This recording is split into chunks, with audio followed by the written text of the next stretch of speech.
The next question is butene. On treatment with X, butene is formed. In other words, hydrogenation is taking place. And this butene on treatment with Y gives meso 2,3-butane diol.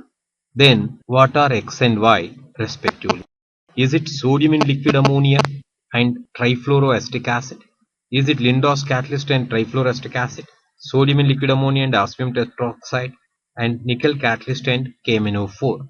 We know that sodium in liquid ammonia brings about hydrogenation and is an example of trans addition, and that when subjected to treatment with trifluoroacetic acid, once again hydroxylation takes place, which is an example of trans addition. So therefore we are getting meso 2,3-butane diol.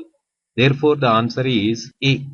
So when we take butene, that is C triple bond C, that is when we take CH3 C triple bond C CH3 butene and allow it to react with sodium in liquid ammonia, which can bring about the reduction to give trans butene. So this is the methyl group and this is the methyl group.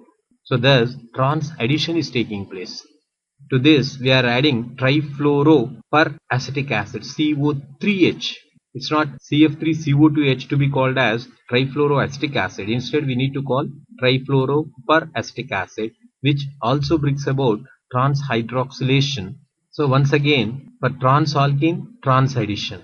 So we get a meso compound. So thereby we get COH, OH, and this is the carbon and this is the carbon. Thus, there is a plane of symmetry, as a result of which the optical activity is lost, and thereby this product becomes meso. Then what about the B? When we take B, it's a Lindor's catalyst. That is the given alkyne with hydrogen in the presence of palladium catalyst, whose activity is reduced by depositing it over heavy metal salt, such as barium carbonate or barium sulfate, and further poisoned with sulfur powder in phenolene. And this addition of hydrogen to alkyne, that is butene, which is the starting material, what do we get? And this brings about the cis addition. So thereby we get C double bond C and here methyl methyl. So thus cis butene is formed, syn addition. And to this, when we bring about trifluoroacetic acid and bring about the hydroxylation, the trans addition takes place. So that is the reason why the product becomes racemic mixture.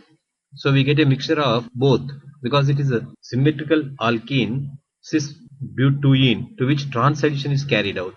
So we get a resolvable compound that can give D and L forms, and hence the product becomes racemic mixture. Therefore this is wrong.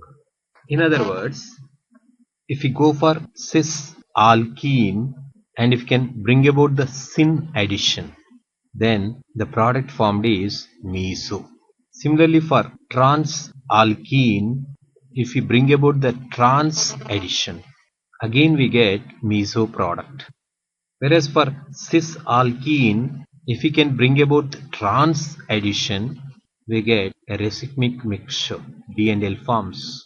Similarly, when we take trans alkene as the starting material and allow it to react with a reagent which can bring about syn addition, then also we can get the product which is resolvable and racemic mixture is formed.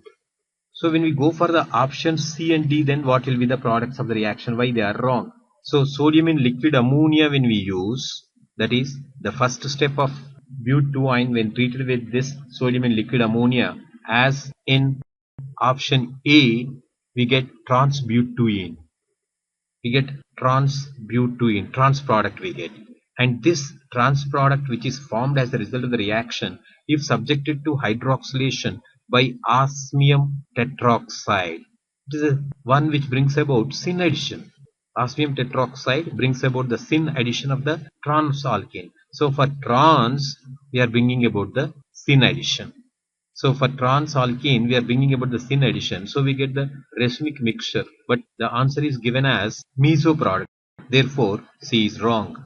Then what about the D we are left over with now? And if you look at it, the D option, it is just mentioned as nickel catalyst. And in the second step, alkaline KMnO4, that of course brings about the cis hydroxylation, but just nickel catalyst being used, D option is wrong.